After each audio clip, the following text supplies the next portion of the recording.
Guys, get me to 420 subs, and I will live stream with anyone you want. Bianca, we just don't care at all. Like, zero. I know. Click the links to send me art or support the channel because cocaine and hookers don't pay for themselves. Put your Indiegogo link in the comments and I will pin the first one. If you want me to review something, fine, send it to me. If you want a good review, then send weed or, any small portable drugs, pills, painkillers, benzos, whatever. I'm easy. Stop sending me nudes, Doug. If you've never read Terry...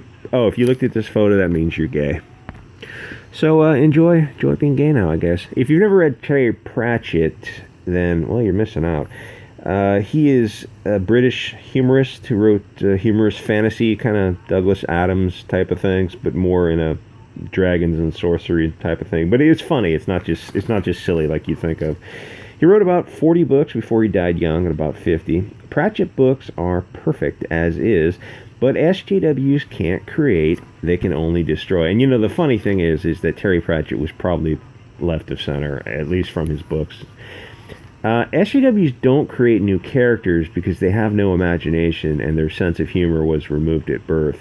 SJWs create things like BB Free or Ignited. Gabby Rivera, Mark Wade, Kwanzaa are joyless shells of human beings. When they make new stories, nobody buys them because propaganda is not interesting and it's certainly not worth paying for.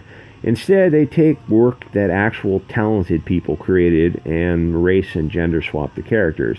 But it's the original characters that made the story so good. Swapping characters to satisfy a bunch of unwashed communists doesn't make sense. They won't buy the product anyway, and you'll never be far left enough for the point of personal privilege crowd with pronouns in their bio. I mean, you'd have to make every character a disabled Muslim, trans, lesbian, Irishman with a drinking problem. But that isn't how organic art and stories are created. People write what they know. The characters and stories work because they're based on real people that the creator knows. Their motivations are specific to those exact characters. When you race or sex swap a character, something feels off, and to compound the error, SJWs won't allow the non-blonde characters to screw up. The top of the hierarchy is trans, Muslim, African, female. So if you see any of that in the story, it's going to suck sweaty donkey balls. If SJW stories feel formulaic, they are. Every antagonist will be blonde or maybe red hair. Someone collected all the UK police ads about knife crime. 100% of the ads had white hands holding the knife. 99% of the knife crime in the UK is from Pakistan or Africans. If the UK police is too afraid to tell the truth, then there is no hope for fiction. You'll never see so many blonde thugs as you will in woke entertainment. Oh, hey, look, it's a white gang of savage thugs. But Bianca, that is earmuffs. Fucking retarded. Yeah, I know. Phantom concerned by first images from Discworld series The Watch. You can go find the books anywhere. By Chelsea Steiner. Oh, Chelsea Steiner. Everyone who writes for the Mary Sue. Let's just move on. Okay, BBC America's released the first look at their upcoming fantasy series, The Watch, inspired by Pratchett's iconic, that's a good word, iconic Discworld novels. Iconic means you shouldn't be messing with them. Just leave them as is, because they're perfect as is. They sold so well because a creative genius wrote them. And whoever is rewriting them for the screen is definitely not a creative genius, or else we would know his name. We know Pratchett's name, we don't know your name. The series' aesthetic is a jarring departure from the world they know and love so well. The series follows the Ankh-Morpork City Watch, first introduced in Guards. I think that was the 5th book. As they try to bring along, I've read all of his stuff. It's very, very funny. From its initial announcement, the creators emphasized that the series was inspired, like Lindelof was inspired by The Watchmen. It's not a direct adaptation because that would be too easy. Many were excited about gender-flipped characters. I'm just guessing that many more were not excited about gender-flipped characters like Lord Vetinari, who Who was that guy who was in the original Star Wars and they used the CGI for the remake? Oh god, the guy was skinny, had cheekbones. He was really skinny. I want to Cushings. Was it Peter Cushing? No. No, that was the guy who played the Wookiee. Okay, you know the guy I'm talking about. The British guy with the cheekbones, really, really skinny. That's kind of the Lord Vetinari character. He was an assassin, a member of the Assassin's Guild. He went to the University of Assassins. A great character. Anna Chancellor will join the cast of BBC. BBC should stand for big something. They take up the bum. Disruptive original scripted series to watch, inspired by Sir Terry Pratchett's best-selling. So they're going to make this unfortunate-looking woman Lord Vetinari. What could go wrong? Cheery, the female dwarf, is now a non-binary human. What the I won't swear on Sundays. Did I swear already? I don't think I did. I won't swear on Sundays. Non-binary human, what does it mean? That doesn't mean... You know what it means? It means pay me attention. It means my parents didn't give me enough attention, so I need you to pay me attention. It means I'm probably... For high school age kids, it means they're a little chubby. They're not standing out in any ways. So they need to stand out. They need to get attention somehow. And yes, it's always chubby kids who are doing this kind of thing. So Joe Eaton Kent. Should I duck go that? Yes, I should. Okay, so Joe Eaton Kent is just a long-haired dude. I don't know what non-binary means. He believes in a base 10 mathematical system. I don't know, but he's just a dude with long hair. Does that makes you... I had long hair when I was a kid. Does that makes you non-binary now? I won't swear. Okay, so they swapped out a dwarf female with a guy because that's progressive.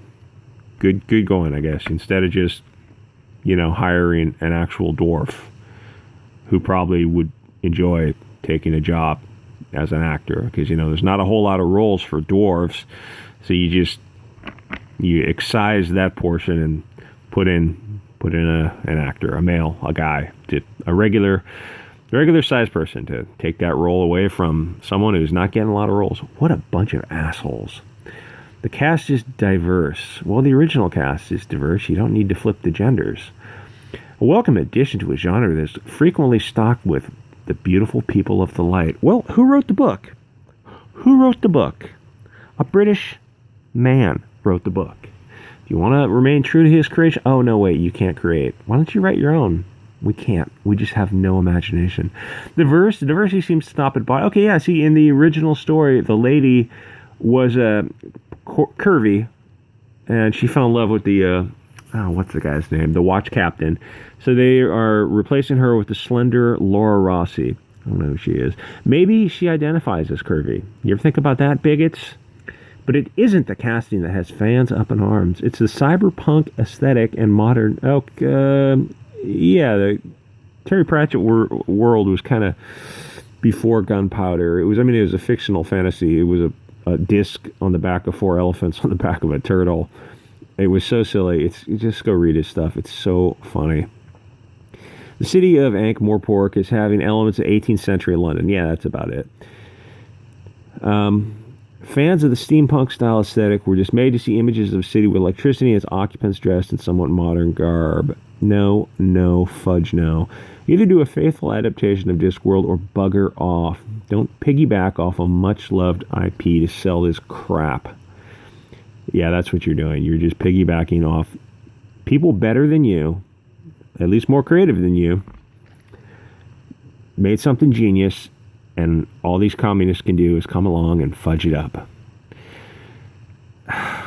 Hey guys, why don't you write your own story? We don't know how. Oh, I'm sorry. We wrote BB Free. How many people bought BB Free? How many people bought Ignited? I'm just gonna guess. Pulls out of my butt that less than 10,000 on each one. Just a guess. I haven't read Ignited in a while. I don't even know if people bother to pirate Ignited or BB Free anymore. Vibrant and humor-filled and not evoking the Super Mario Brothers from the 90s. BBC America. You like Discworld? Yeah, we like Discworld. How cool would a Discworld series be? That'd be pretty fudging cool. Well, what if we barely used the wide array of source material available but said we did? That seems redundant. That's going to have to be my R word for the day. You like the costume design doesn't matter. It's chainmail under tailor jacket. That's fine. There's a visual improvement room. No. Euphoric steampunk look is well-trod territory by now. Capturing his tone is infinitely more... Okay, so you've changed the look and you've changed the characters. You changed... So how is that capturing the tone if you've changed everything about the story? Listen, unless you're a creative genius, and if you're a creative genius, you'd probably make your own stories. Unless you're a creative genius, don't... The hubris, the absolute gall of these people who have accomplished nothing creative in their lives, who think they can mess with the genius of an artist. Anyway, this is from the Mary Sue and is written by an ideologue. Like, comment, subscribe, guys. You can send me your art for the channel, biancazombie602gmail.com, or otherwise support the channel. I really need to swear. All right, guys, I'll see y'all next episode.